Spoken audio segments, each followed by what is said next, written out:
모든 깨달은 영혼의 삶에서 신의 존재 여부는 더 이상 중요한 문제가 아닙니다. 대신 더 개인적이고 더 실체적이며 더 심오한 질문으로 바뀝니다. 내 안에 살아있는 이 하나님은 과연 누구인가? 칼 융에게 하나님은 외부에 있는 개념이나 차갑고 멀리 떨어진 존재가 아니었습니다. 구름 위에 앉은 전설 속 인물도 전통에 의해 강요된 교리도 아니었습니다. 하나님은 그의 내면에 있는 현실이자 살아있는 힘이며 역동적인 존재였습니다. 이는 외적인 곳에 존재하는 것이 아니라 내면 깊숙이 자리한 상징적인 존재였으며 재단이 아니라 정신 깊은 곳에 있었습니다. 바로 이런 관점 때문에 윤근 신학자, 과학자, 탐구자들 사이에서 놀라움과 경외, 그리고 때로는 거부 반응을 불러일으켰습니다. 윤근 하나님을 부정하지 않았지만 또한 믿음만으로 단순화하지도 않았습니다. 그는 하나님이 경험이라고 감히 말했습니다. 이것이 모든 것을 바꾸는 이유는 믿음은 물려받을 수 있고 교리는 가르칠 수 있지만 하나님을 직접 체험하는 것은 누구도 대신할 수 없기 때문입니다. 어린 시절부터 칼 융은 인간의 영혼 안에 신성이 존재한다는 직감을 가지고 있었습니다. 그것은 충동이며 힘이자 존재였습니다.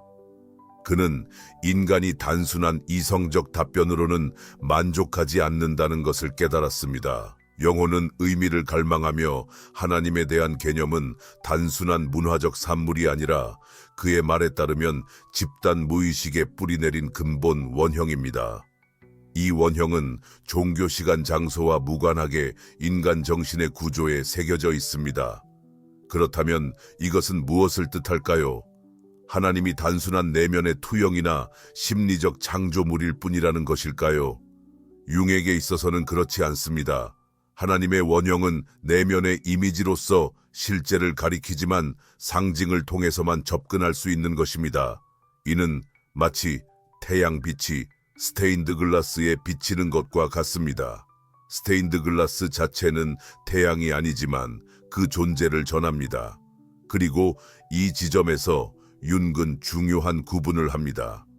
우리가 믿는 하나님과 우리가 경험하는 하나님은 항상 일치하지 않을 수 있습니다. 많은 사람은 정의롭고 사랑하며 완전한 신을 믿지만 죄책감과 두려움, 처벌에 사로잡혀 살아갑니다. 또 다른 사람들은 하나님을 믿는다고 말하지 않지만 꿈이나 직관 혹은 동시성에서 훨씬 더 큰 힘을 느낍니다. 이것은 무엇을 의미할까요? 융에게 하나님은 하나의 아이디어가 아니라 심리적 현상이며 내면에서 일어나는 사건입니다. 그리고 이 영상에서 우리는 이 점을 함께 탐구할 것입니다. 하나님에 대한 단순한 정의가 아니라 융이 제시한 신성에 관한 대담하고 깊이 있는 그리고 상징적인 시각을 함께 살펴보는 여정입니다. 만약 당신이 내면 깊은 곳에서 더 큰 존재가 자신을 지켜보고 있다고 느낀 적이 있다면 이 영상은 아마도 당신의 영혼이 듣고 싶어 했던 가장 진솔한 대화가 될 것입니다. 칼을 융의 시각에서 신을 이해하려면 그의 어린 시절로 돌아가야 합니다. 여기에는 단순한 사실뿐만 아니라 그가 자서전 회상록, 꿈, 그리고 성찰에서 서술한 내용들이 포함됩니다. 그는 어렸을 때부터 신에 관해 배운 것과 자신의 내면에서 느낀 것 사이에 깊은 갈등이 있었음을 드러냅니다. 그의 아버지는 개신교 목사였으며 교리적인 믿음을 지닌 인물이었지만 동시에 조용한 고통을 안고 있었습니다. 그는 아버지에게서 고통스러운 모순을 인지했습니다. 아버지는 올바른 말로 신을 설명했지만 깨어있는 마음으로 신을 살아내는 것 같지는 않았습니다. 믿음은 가지고 있었지만 경험은 결여된 듯 했습니다. 이것은 융에게 깊은 각인을 남겼습니다. 그는 틀에 박힌 문구로 만들어진 신을 원하지 않았습니다. 그는 자신과 대화하는 신을 원했습니다. 비록 그 대화가 침묵 속에서 이루어지더라도 아직 어린 나이였지만 그는 평생 간직할 신비로운 순간을 경험했습니다. 집에 혼자 있을 때 두렵고 상징적인 비전을 보았습니다. 그는 왕좌에 앉아있는 신을 보았고 더럽혀진 물질이 신성한 이미지를 파괴하는 모습을 목격했으며 금기된 생각이 강렬하게 떠올랐습니다. 그는 이 경험을 수년간 누구에게도 말하지 않았지만 그 순간 신은 어른들이 말하는 방식과는 전혀 다른 존재임을 깨달았습니다. 그들이 가르치려 했던 신의 모습 뒤에는 훨씬 깊고 모호하며 신비로운 무언가가 있었습니다. 도덕적 종교의 경계를 넘는 신 동시에 창조자이자 파괴자, 빛이자 그림자, 침묵이자 분노로 존재하는 신이 그의 평생과 함께할 것입니다. 대부분의 사람들이 교리에서 영적 위안을 찾았던 반면 윤근 신과의 직접적인 접촉을 원했습니다. 그는 왜 신이 고통을 허용하는지, 왜 신이 때로는 부재하는 것처럼 보이거나 때로는 두려울 정도로 강력하게 존재하는지 이해하고자 했습니다. 이러한 탐구는 그를 영성에서 멀어지게 하지 않았습니다. 오히려 진리를 향한 그의 갈증을 더욱 깊게 만들었습니다. 하지만 그 진리는 기존의 교리서에는 담기지 않는 것이었습니다. 그는 신성이 사실은 개성화 과정, 인디비주에이션에서 드러나는 것이 아닐까, 즉 온전해지려는 영혼의 여정 속에 나타나는 것 아닐까 고민했습니다. 그에게 신은 선한 자에게 주는 상이나 악한 자에게 내리는 형벌이 아니었습니다. 신은 인식되기 위해 성숙을 요구하는 원형적 현실이었습니다. 그리고 그 신은 흔히 신전이 아닌 위기 속에서 드러납니다. 평화로운 날이 아니라 어두운 밤에, 왜냐하면 의심의 시면에서 신성은 믿음이 아닌 만남으로 드러나기 때문입니다. 이것은 융의 관점의 핵심이다. 가면을 벗은 영성, 신이 방어받을 필요 없이 자연스럽게 살아있어야 하는 곳. 종교 교육과 개인적인 체험 사이의 긴장으로 가득했던 어린 시절을 바탕으로 그는 신성에 대한 모든 것을 새롭게 정의하는 여정을 시작했다. 아마 그래서 신에 대해 이야기할 때 그는 신학자가 아니라 더 이상 말로 표현할 수 없는 무언가에 깊이 감동한 사람처럼 들렸던 것이다.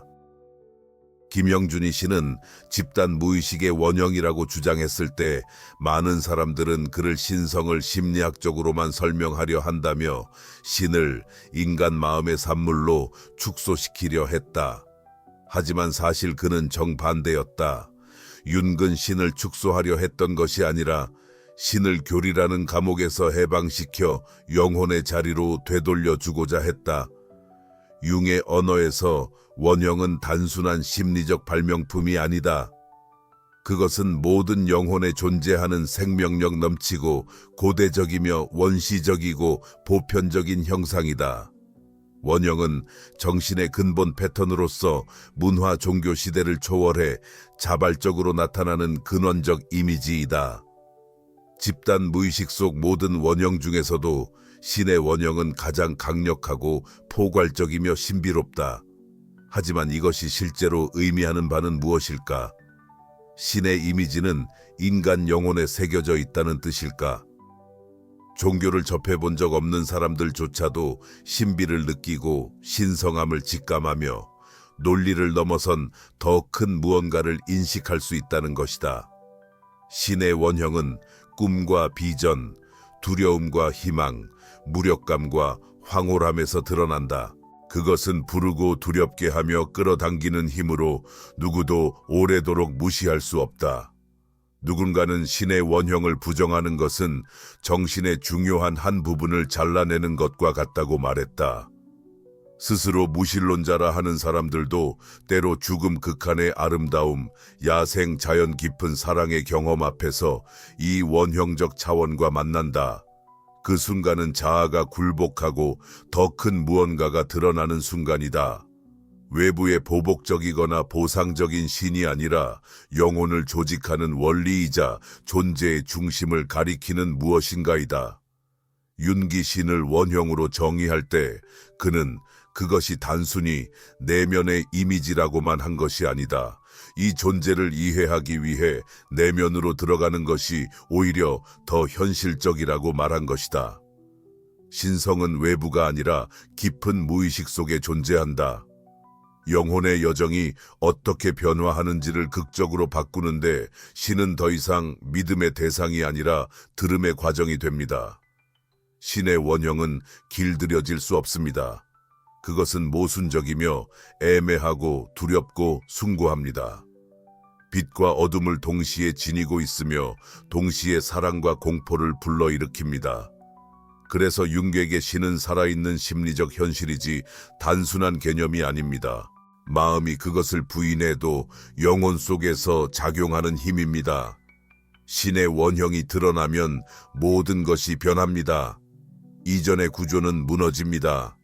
자아는 작아 보이고 삶은 새로운 리듬을 갖게 됩니다. 영혼이 자신을 포용하는 더 큰 존재가 있음을 깨닫는 순간입니다. 그 존재는 결코 단순한 아이디어가 아니라 항상 존재해온 자아입니다. 카를 융에게 신은 단순한 위대한 존재가 아니었습니다. 그는 전체성의 최고 상징이었습니다. 이 생각은 우리가 신과 맺는 관계를 완전히 바꿉니다. 신이 전체성을 나타낸다면 그 신은 우리가 인정하는 것뿐 아니라 우리가 부인하는 것에도 존재하기 때문입니다. 우리가 찾는 빛뿐 아니라 피하려는 그림자 속에도 말입니다. 융에 따르면 신의 이미지는 영혼이 완전하고 온전하며 절대적인 것으로 인식하는 것을 상징적으로 표현한 것입니다. 그래서 그 이미지는 심리 속에서 매우 강력하게 나타납니다. 인간은 자신의 일부가 잊히거나 거부되고 억압되었다는 것을 직감합니다. 이로 인해 영적 충동이 생기는데 그것은 잃어버린 전체와 다시 연결되고자 하는 갈망입니다. 융기 개인화 인디비주에이션라고 부른 과정은 근본적으로 신성한 여정입니다. 제도적 종교와는 다르며 더 깊은 의미의 영성입니다. 그것은 영혼이 극복해야 할 대립들을 통합하는 길입니다. 의식과 무의식 자아와 자아 셀프, 이성과 직관 그림자와 빛을 하나로 묶으려는 움직임입니다. 이 통합의 중심에는 신의 원형이 있습니다. 이 원형은 자석처럼 작용해 영혼을 집으로 부릅니다. 그러나 그 집은 교리나 규칙으로 지켜지는 외부의 집이 아닙니다. 진정한 자신이 존재할 수 있는 내면의 집입니다. 고통은 지혜로, 분노는 힘으로, 나약함은 연민으로 변하는 곳입니다. 이 전체성은 완벽함이 아니라 참됨입니다. 이 맥락에서 신은 이러한 깊은 진리의 가장 강력한 상징입니다. 그래서 윤근 종교를 상징적 지도라고 보았습니다. 신성한 이미지, 의식, 신화, 이 모든 것은 그가 말로는 표현할 수 없는 것을 드러내려는 시도입니다.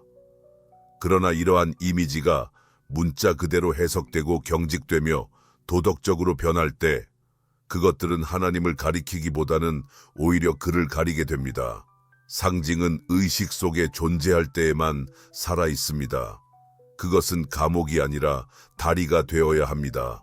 진정한 신성과의 만남은 윤기 말한 것처럼 개인이 자신의 존재 중심에 다가갈 때 일어납니다.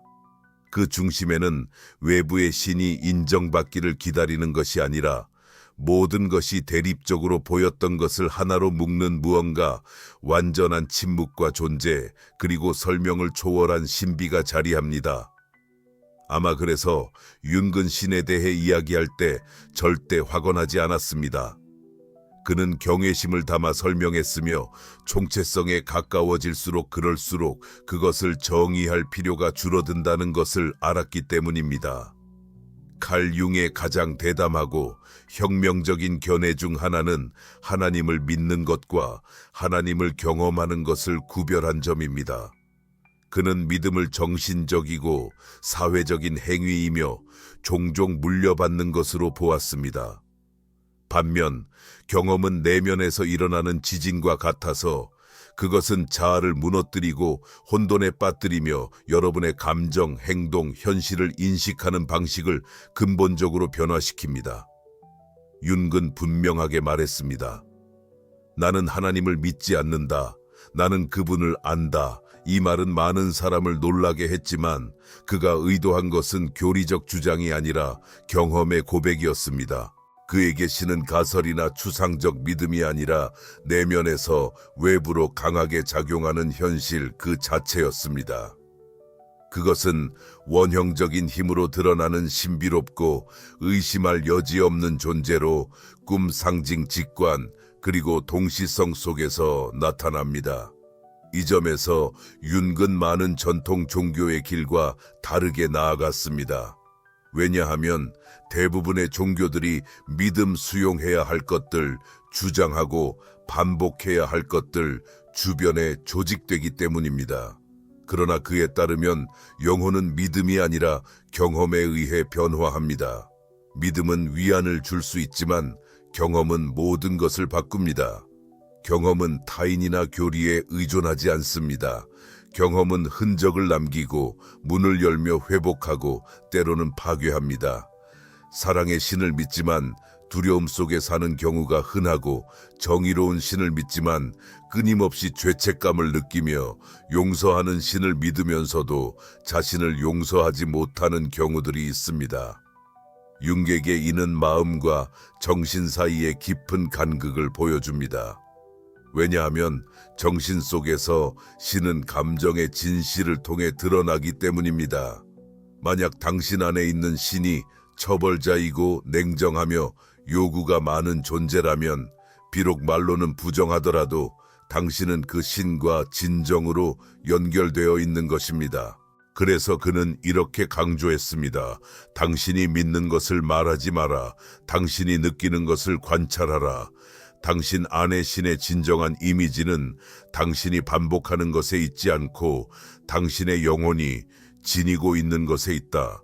그리고 이 이미지는 논쟁이나 반복된 기도를 통해서가 아니라 무의식과의 밀접한 접촉을 통해 변화가 필요하다. 윤근 꿈 비전, 그리고 심리적 증상 속에서 신성과의 대화 표현을 보았습니다. 무의식이 상징적인 이미지를 보내면 그것은 무언가를 균형 있게 맞추고 자아를 보완하며 잊혀진 차원을 드러내려는 시도입니다. 그리고 종종 이러한 이미지들은 두렵고 애매하며 어두운 것들이기 때문에 신은 또한 신비로움이며 혼란이며 원초적인 힘입니다. 그러므로 신을 체험하는 것은 위로의 행위가 아니라 재탄생 창조적 불안정 자아에 도전하지만 영혼을 깨우는 어떤 것과의 만남입니다. 이러한 경험을 한 사람은 유산으로 물려받은 믿음에 쉽게 만족하지 않습니다. 왜냐하면 그들은 조용히 신이 답이 아니라 부름이라는 것을 발견하기 때문입니다. 융 심리학의 핵심에는 신성한 메아리처럼 울리는 개념이 있습니다. 자아는 단순한 아이디어가 아니라 칼 융에게 자아는 정신의 전체성, 즉 우리가 알고 있지만 아직 완전히 이해하지 못한 것입니다. 그리고 그는 이 고요한 중심에서 인간 영혼 안에 신의 이미지를 보았습니다. 융에 따르면 자아는 강화된 자아가 아니며 소셜미디어에 과장되어 나타나는 이상적인 자아도 아니고 우리가 받아들여지기 위해 연기하는 캐릭터도 아닙니다. 자아는 모든 부분이 만나는 생명력 넘치는 핵심으로 빛과 어둠, 남성과 여성 본능과 정신 욕망과 지혜가 조화롭게 공존하는 공간입니다. 그것은 개인적이면서도 보편적이며 인생의 여정 속에서 모든 것이 우리를 그쪽으로 이끌기 위해 작용합니다. 때로는 파괴와 위기, 어두운 밤을 거치기도 하지만 말입니다. 그래서 윤근 말했습니다. 자아는 신의 이미지에 해당하는 심리적 실체다. 그는 우리가 자아의 관점에서 신이 된다고 말하는 것이 아니라 모든 인류 안에 신적인 불꽃이 존재한다는 것입니다. 그 불꽃은 우리를 인도하고 변화시키며 재설정합니다. 만약 우리가 주에 깊게 귀 기울인다면 우리를 다시 본질로 이끄는 심리적 구조가 있다는 뜻입니다. 하지만 이 안에는 깊은 세부 사항이 있습니다. 자아는 자아의 언어를 사용하지 않습니다. 자아는 협상하지 않고 소리 지르지 않으며 유혹하지도 않습니다. 그는 상징적인 꿈, 창의적인 충동, 동시성, 직감, 그리고 종종 설명할 수 없는 고통의 형태로 나타납니다. 이는 우리가 자아에서 멀어질 때 우리 안에 어떤 부분이 병들기 시작하기 때문입니다. 증상은 융에게 돌아가라는 요청으로 나타납니다. 만약 신이 영혼에 나타난다면 그 표현은 자아를 통해 구체화됩니다. 그는 개성화 과정에 보이지 않는 축이며 우리를 완전한 존재가 아니라 진정한 존재로 만들고자 하는 내면의 존재입니다. 그리고 이 과정은 결코 편안하지 않습니다. 자아를 찾으려면 자아가 물러서야 하고 자신이 중심이 아님을 인정하며 모든 것을 알지 못하고 삶을 통제하지 않는 존재임을 받아들여야 합니다. 그러나 이러한 항복은 약함이 아니라 지혜의 시작입니다. 자아에 가까워질수록 우리는 더 큰 무언가에 의해 이끌리고 있음을 느낍니다. 그것은 우리 밖이 아니라 안에 존재합니다. 강요하지 않고 초대하는 것, 요구하지 않지만 깨우는 것, 나누지 않고 통합하는 것. 이런 의미에서 신은 세상을 멀리서 관주하는 존재가 아닙니다. 그는 내면의 과정이며 영혼의 중심에서 맥동하는 의식의 장입니다. 그리고 자아를 만졌을 때 비록 순간일지라도 우리는 마음으로 아는 것이 아니라 침묵 속의 확신으로 압니다. 신성은 항상 우리 안에 있었으며 우리가 멀리서 찾을 필요 없도록 기다려온 것입니다. 많은 이들에게 신은 빛, 사랑, 완전의 동의어입니다. 하지만 카를 융은 그의 상징적 용기와 심리학의 진리에 대한 충실함으로 흔히 간과되는 면을 바라보는 용기를 보였습니다. 신의 그림자, 이것은 그가 세상에 제시한 가장 논란이 되고 심오한 아이디어 중 하나였습니다. 윤근 인간이 그림자를 가지듯 부정되고 억압되며 받아들여지지 않는 부분들이 있듯 신의 개념 역시 전통적으로 그림자를 가진다는 것을 인식했습니다. 이것이 신이 악하거나 처벌적이며 불공정하다는 의미는 아닙니다. 신이 전체성을 상징한다면 인간의 마음이 이해하지 못하거나 거부하거나 두려워하는 부분도 포함된다는 뜻입니다. 이러한 직관은 융의 삶에서 일찍부터 시작되었습니다. 어린 시절 우리가 보았듯 그는 신이 교리에서 결코 허용되지 않는 행동을 하는 모습을 목격했습니다. 이것은 그에게 깊은 혼란을 안겨주었습니다. 하지만 시간이 지나면서 그는 깨달았습니다. 신성은 단순히 밝은 면만 있는 것이 아니다. 파괴와 혼돈, 침묵과 고통으로도 나타날 수 있다. 우리가 이 측면을 부정할 때 우리는 그것을 세상에 투영하며 악, 악마, 잔인한 운명이라고 부릅니다. 융은 세계 대전 동안 이를 뚜렷이 보았습니다. 사랑의 신을 믿는다고 주장하던 문명이 말로 표현할 수 없는 참혹함에 빠졌을 때 말입니다. 어떻게 그런 일이 일어날 수 있었을까요? 그것은 분열이 있었기 때문입니다.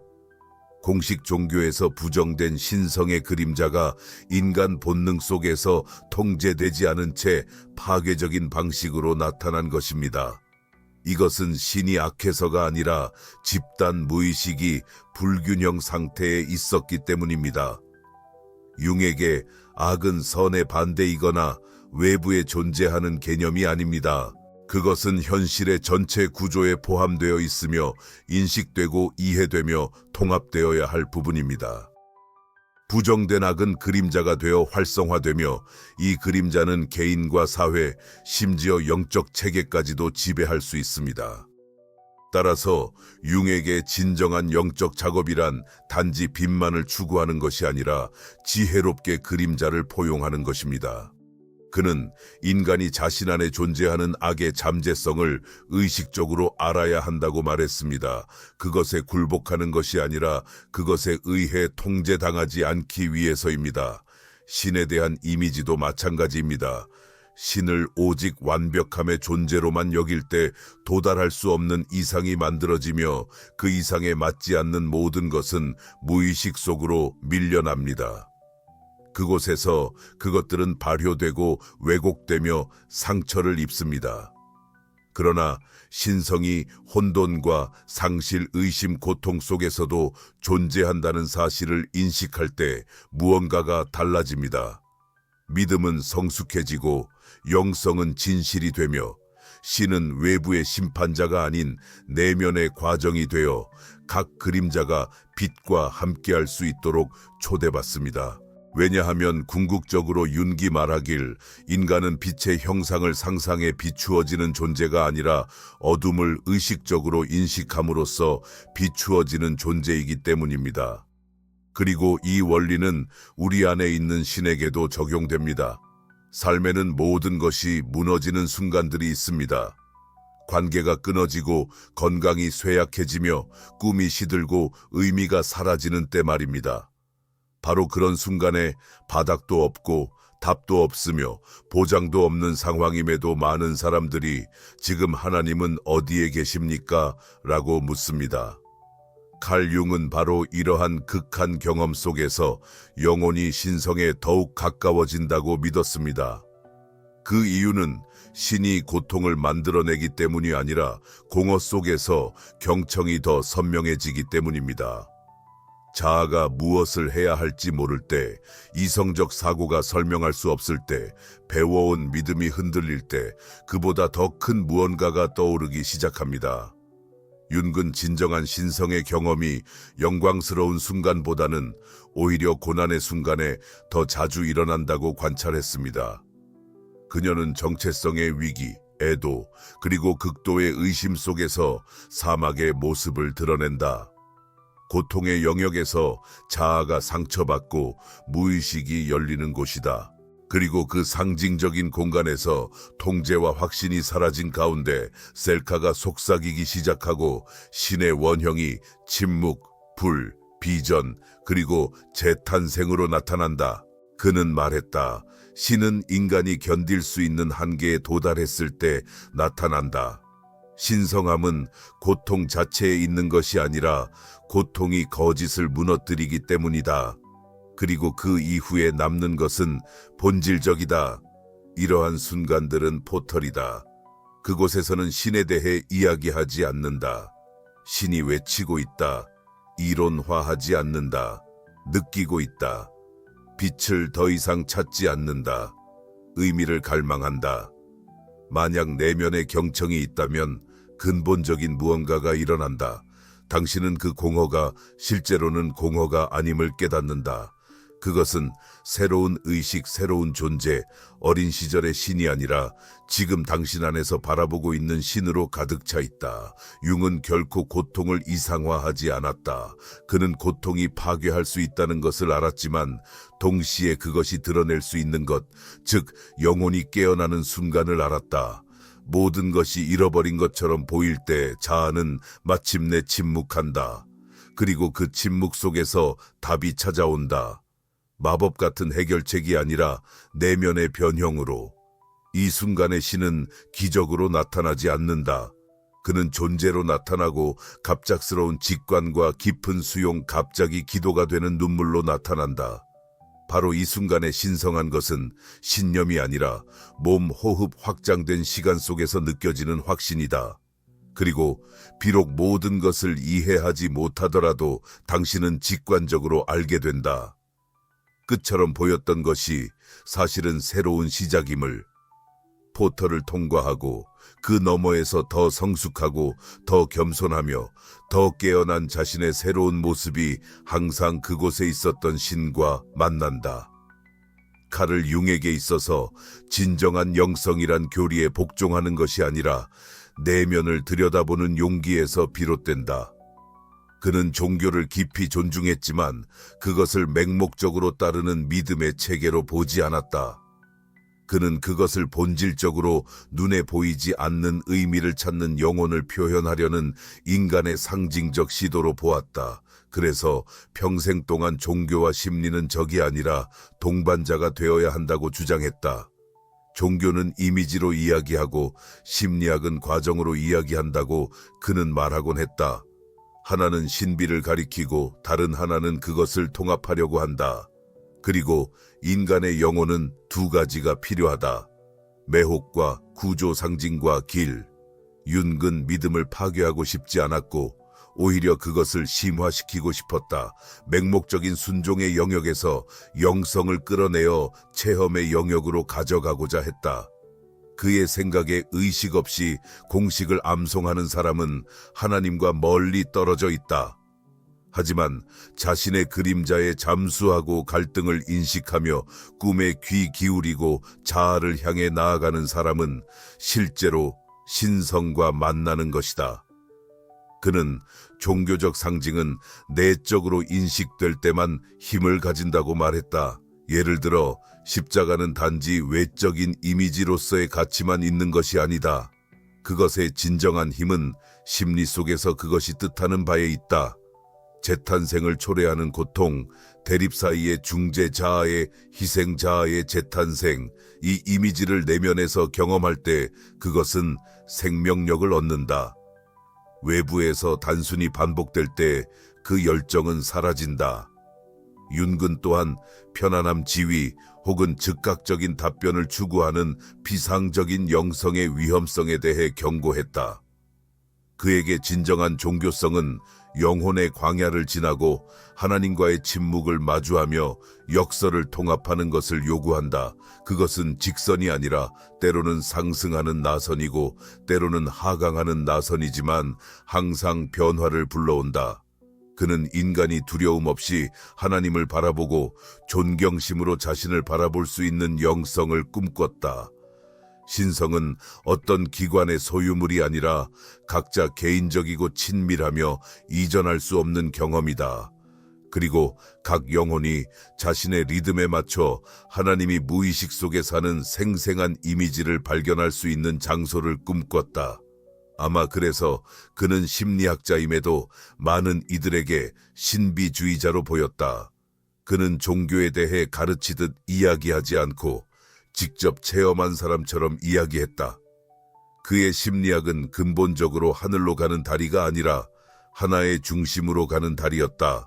그곳에서 결국 하나님과 영혼은 하나의 동일한 신비의 일부로 서로를 인정하게 된다. 칼 융에게 하나님은 지켜야 할 믿음이 아니라 느껴야 할 존재였으며 침묵 속에서 태어나고 상징 속에서 움직이며 자아가 더 이상 갈 방향을 모를 때 드러나는 힘이었다. 그래서 그의 신에 대한 비전은 여전히 현재적이다. 그것은 답을 제시하지 않고 들을 것을 권한다. 윤근 우리에게 영혼은 고유의 언어가 있으며 하나님은 이해되기 전에 먼저 경험되어야 한다고 가르쳤습니다. 바깥이 아니라 안쪽에서, 명령이 아니라 만남으로, 이름이 아니라 공기를 변화시키고 시선과 시간을 그리고 마음을 움직이는 경험으로. 하나님 이미지는 영혼의 거울이라고 그는 말했으며 우리 각자 안에는 그 신비의 조각이 담겨 있습니다. 당신이 종교 전통 속에서 자랐든 아니든 상관없습니다. 당신이 신성에 어떤 이름을 붙이든 아니면 지금은 더 이상 믿는 것조차 모르든 상관없습니다. 중요한 것은 모든 것이 잠잠해질 때, 가면이 벗겨질 때, 밤이 찾아올 때 당신의 영혼이 무엇을 느끼는가입니다. 이 순간에 들리는 것이 진정한 가치입니다. 아마도 하나님은 더 이상 설명이 아니라 당신이 한때 만났던 존재, 당신이 되어가는 존재, 그리고 깊은 마음속에 이미 존재하는 모든 것에 대한 기억일 것입니다. 이 반성이 당신 안에 무언가를 건드렸다면 그것은 우연이 아닐 수 있습니다. 이 영상이 당신이 필요로 했던 거울이거나 더 깊이 들여다볼 시간이라는 조용한 신호일 수 있습니다. 그리고 당신의 영혼이 여기서 탐구하길 원하는 주제가 있다면 댓글로 남겨주세요. 이 채널은 경청으로 살아가고 있으며 여기서 나누어진 깊은 반성들은 인내심 깊은 관심을 가진 팔로워들의 섬세한 요청에서 시작된 경우가 많습니다. 당신의 질문이 많은 이들의 질문일 수 있으며 당신의 탐색이 다음 길이 될 수 있습니다. 하나님이 당신 안에 존재하는 이미지는 결코 부담이 되지 않기를, 오히려 빛이 되기를 바랍니다. 그리고 당신의 영성이 감옥이 되지 않고 대신 항해가 되기를 바랍니다. 왜냐하면 윤기 말했듯이 자아가 부정하는 모든 것은 언젠가 영혼이 집으로 돌아가는 길이 될 것이기 때문입니다. 예,